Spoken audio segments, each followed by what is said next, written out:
بسم اللہ الرحمن الرحیم۔ السلام علیکم ورحمۃ اللہ وبرکاتہ۔ آج کا ہمارا لیکچر ہے اسبا کی اقسام۔ لیکچر سٹارٹ کرنے سے پہلے گزارش ہے کہ جو احباب ہمارے چینل پر نئے ہیں وہ اس چینل کو لائک کر لیں اور سبسکرائب کریں، بیل آئیکن کا بٹن دبانا نہ بھولیے کہ ہر آنے والا نیا لیکچر آپ تک پہلی فرصت میں پہنچ جائے۔ تو چلیے لیکچر کی طرف چلتے ہیں۔ اسبا کی اقسام کے حوالے سے اسبا کی 3 قسمیں ہیں۔ ایک ہے اسبا بنفسہ، دوسری ہے اسبا بغیرہ اور تیسری ہے اسبا مع غیرہ۔ ایک بات یہ بھی یاد رکھیں کہ اگر کسی ساتھی کو کسی ٹرم یا جملہ وغیرہ کی سمجھ نہ آئے تو اسے پریشان ہونے کی ضرورت بالکل بھی نہیں ہے، براہ کرم کمنٹ کر کے پوچھ سکتے ہیں۔ اسبا بنفسہ کا کیا مطلب ہے؟ اسبا بالنفس صرف مذکر ورثاء ہوتے ہیں، اس میں زوج یعنی شوہر اور اخون لأم اخیافی بائی کو چھوڑ کر سارے مذکر ورثاء آ جاتے ہیں۔ جو ہم نے پیچھے ورثاء کی فہرست پڑھی ان میں سے یہ 2 مرد نکال لیں، باقی اسبا بنفسہ میں سارے مذکر آ جائیں گے۔ کیونکہ مذکر ورثاء کو اسبا قرار دے کر انہیں باقی مادہ مال کا حقدار بتانے والی جو روایت عصبہ ہے وہ شوہر اور اخیافی بھائی کو چھوڑ کر بقیہ سارے مذکر ورثاء پر منطبق ہوتی ہے۔ روایت عصبہ کو ملاحظہ فرمائیے، آپ صلی اللہ علیہ وسلم کا فرمان ہے الحق الفرائض باہلھا فما بقی فلاولی رجل ذکر۔ یہ روایت صحیح بخاری کے اندر 6732 نمبر روایت ہے، جس کا ترجمہ اور مفہوم یہ ہے کہ اصحاب الفرائض کو ان کے حصص 2 جو باقی بچ جائے سب سے قریبی مرد رشتہ دار کے لیے ہے۔ اسبا کی جو دوسری بڑی قسم ہے وہ ہے اسبا بغیرہ۔ اس کا مطلب یہ ہے جی، اسبا بالنفس میں کسی بھی وارث کے ساتھ اسی درجے کی اس کی بہن بھی موجود ہو تو اسبا بالنفس اپنی اس بہن کو اسبا بنا دے گا، یعنی ایسی بہن جو اپنے بھائی کی وجہ سے اسبا بنے وہ اسبا بالغیر کہلاتی ہے۔ کہتے ہیں اسبا بالغیر جو خواتین ہیں ان کی تعداد کتنی ہے؟ اسبا بالغیر خواتین کی تعداد 4 ہے، اور یہ بھی یاد رکھیں کہ اسبا بالغیر کے اندر صرف خواتین ہی ہیں۔ نمبر 1 ہے بنت، عربی کا لفظ ہے جسے ہم بیٹی کہتے ہیں، یہ ابن کے ساتھ ہو تو اسبا بالغیر ہوگی۔ نمبر 2 ہے بنت الابن، جسے پوتی کہتے ہیں، یہ ابن الابن یعنی پوتے کے ساتھ ہو اسبا بالغیر۔ نمبر 3 ہے جی اخت شقیقہ۔ اخت شقیقہ کہا جاتا ہے سگی بہن کو، یہ اخن شقیق سگے بھائی کے ساتھ ہو تو اسبا بالغیر ہوگی۔ نمبر 4 ہے اخت لابن، اللاتی بہن، یہ اخن لابن اللاتی بائی یعنی باپ شریک بھائی کے ساتھ باپ شریک بہن ہو تو وہ اسبا بالغیر بنتی ہے۔ نمبر 3 ہے جی اسبا مع الغیر، یعنی کسی کی معیت میں اسبا بننا، کسی کے ساتھ آ کر اسبا بننا۔ میت کی جو سگی بہن ہے یا باپ شریک بہن جب مونث فرع کے ساتھ آئے یعنی بیٹی یا پوتی کے ساتھ آئے تو یہ بیٹی اور پوتی کو حصہ دینے کے بعد جو مال بچ جاتا ہے یہ بطور اسبا مال وہ لے لیتی ہیں، یہ اسبا مع الغیر بنتی ہیں۔ اگر اسبا بننے کے دلائل کو دیکھا جائے تو اسبا بنفسہ کے حوالے سے بخاری کی روایت میں پیچھے بیان کر چکا ہوں، الحق الفرائض۔ اسبا بالغیر بننے کی جو دلیل ہے حواشی کے حوالے سے قرآن مجید میں اللہ تعالیٰ فرماتے ہیں، حواشی سے مراد بہن بھائی ہیں، چچا وغیرہ ہیں۔ وَإِن كَانُوا إِخْوَةً رِجَالًا وَنِسَاءً فَلِلذَّكَرِ مِثْلُ حَظِّ الْأُنثَيَيْنِ۔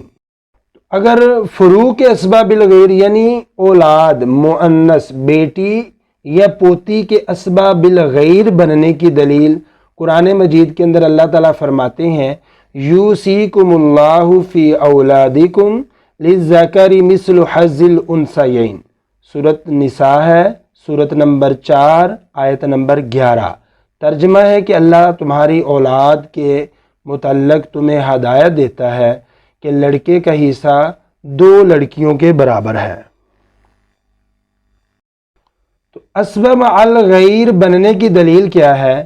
عبداللہ بن مسعود رضی اللہ تعالی عنہ سے روایت منقول ہے، جس میں وہ بیان کرتے ہیں کہ رسول معظم صلی اللہ علیہ وسلم نے فرمایا، میت کی بہن کو میت کی فرع مؤنث کے ساتھ اسباب مع الغیر بنا دو۔ اسی سے اصول بنا کہ الاخوات مع البنات اسبا، بہنیں میت کی بیٹیوں کے ساتھ اسبا بنیں گی۔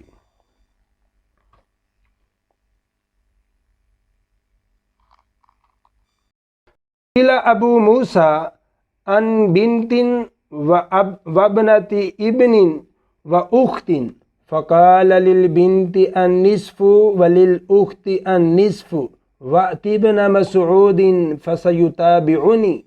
فسئل ابن مسعود وأخبر بقول أبي موسى فقال لقد زللت إذن وما أنا من المهتدين أقضي فيها بما كذا النبي صلى الله عليه وسلم للابنة النصف ولابنة ابن السدس تكملة الثلثين وما بقي فللأخت۔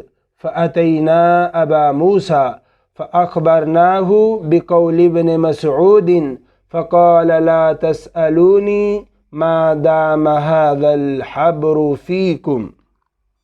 حدیث مبارکہ کا ترجمہ یہ ہے کہ ابو موسیٰ رضی اللہ تعالی عنہ سے بیٹی، پوتی اور بہن کی میراث کے بارے میں پوچھا گیا تو انہوں نے کہا کہ بیٹی کو آدھا ملے گا اور بہن کو آدھا ملے گا، یعنی پوتی کو کچھ نہیں ملے گا۔ تو جس نے سوال کیا اسے کہا کہ تو ابن مسعود کو بھی جا کر یہ بات پوچھ لے، شاید وہ بات بھی یہی بتلائیں گے۔ جب وہ سوال کرنے والا عبداللہ بن مسعود رضی اللہ تعالی عنہ سے پوچھنے گیا، ان سے پوچھا گیا اور ابو موسیٰ رضی اللہ تعالی عنہ کی بات پہنچائی گئی کہ انہوں نے ایسے کہا ہے، تو عبداللہ بن مسعود کہنے لگے، اگر میں ایسا فتویٰ دوں تو گمراہ ہو چکا ہوں گا اور ٹھیک راستے سے بھٹک گیا ہوں گا۔ میں تو اس میں وہی فیصلہ کروں گا جو رسول معظم صلی اللہ علیہ وسلم نے کیا تھا، بیٹی کو آدھا ملے گا، پوتی کو چھٹا حصہ ملے گا۔ اس طرح جو بیٹیوں کا 2/3 حصہ ہے وہ پورا ہو جائے گا۔ قرآن مجید میں آتا ہے نا کہ اگر ایک سے زائد بیٹی ہو اور ساتھ بیٹا نہ ہو تو ان کو ثلثان ملے گا۔ تو عبداللہ بن مسعود کہتے ہیں کہ رسول اللہ صلی اللہ علیہ وسلم نے ایسے فیصلہ کیا، لہذا میں بھی ایسے فیصلہ کروں گا، اور پھر جو باقی بچے گا وہ بہن کو ملے گا۔ پھر ابو موسیٰ رضی اللہ تعالیٰ عنہ کے پاس آئے سوال کرنے والے اور انہوں نے عبداللہ بن مسعود کی بات ان تک پہنچائی، تو ابو موسیٰ رضی اللہ تعالیٰ عنہ نے کہا کہ جب تک یہ عالم تم میں موجود ہے مجھ سے مسائل نہ پوچھا کرو۔ اچھا جی، اب آتے ہیں کہ یہ اسباب کے جو نام رکھے گئے ہیں، اسباب النفس ہے، اسباب الغیر ہے، یہ اسباب مع الغیر ہے، یہ نام رکھنے کی وجہ کیا ہے؟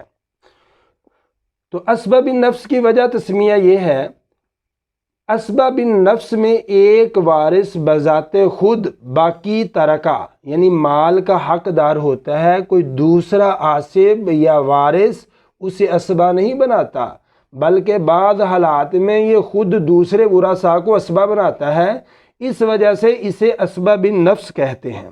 اسباب الغیر کی وجہ تسمیہ یہ ہے جی کہ اسباب الغیر میں ایک عاصب اپنے ساتھ کسی خاتون کو اسبا بنا دیتا ہے، یعنی وہ اسبا بن نفس اسبا تو نہ تھی، لیکن کسی عاصب کی وجہ سے وہ خاتون اسبا بن گئی، اسی لیے اسے اسبا بالغیر کہتے ہیں۔ مثال کے طور پر میت کا بیٹا یا بیٹی کی عدم موجودگی میں پوتا خود عاصب ہوتا ہے اور باقی مال کا حقدار ہوتا ہے۔ اب اگر اسبا میت کے بیٹے کے ساتھ بیٹی یا پھر میت کے پوتے کے ساتھ میت کی پوتی ہو تو ان کے بھائی ان کو اسبا بالغیر بنا دیتے ہیں اور باقی مال میں اپنے ساتھ شریک کر لیتے ہیں۔ اسبا مع الغیر کی وجہ تسمیہ یہ ہے جی کہ اسبا مع الغیر میں کوئی عاصب کسی خاتون کو اسبا نہیں بناتا اور نہ خود کو ملنے والے حصہ میں کسی کو شریک کرتا ہے، بلکہ ایک صاحب فرض خاتون کے ساتھ دوسری خاتون کے آ جانے سے وہ خاتون جو صاحبہ فرض نہ تھی اسبا بن جائے گی اور صاحب فرض خاتون الگ سے اپنا فرض پائے گی۔ گویا صاحب فرض فرع مؤنث یعنی مؤنث اولاد، فرع اولاد کو بولتے ہیں جی، فرع مؤنث کی محض معیت کے سبب خاتون میت کی بہن اسبا بن جاتی ہے، اس لیے اسے اسبا مع الغیر کہتے ہیں۔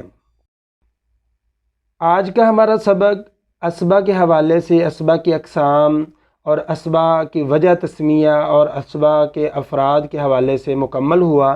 الحمدللہ اگر کسی ساتھی کو، کسی دوست کو، کسی طالب علم کو اس حوالے سے کوئی اشکال ہو کہ وہ کسی لفظ کو سمجھ نہیں پایا یا کسی بات کو سمجھنے میں اسے دقت آ رہی ہے تو وہ براہ کرم کمنٹ کر کے اس کے متعلق پوچھ سکتے ہیں، انشاءاللہ بفضل خدا اس کو جواب دیا جائے گا۔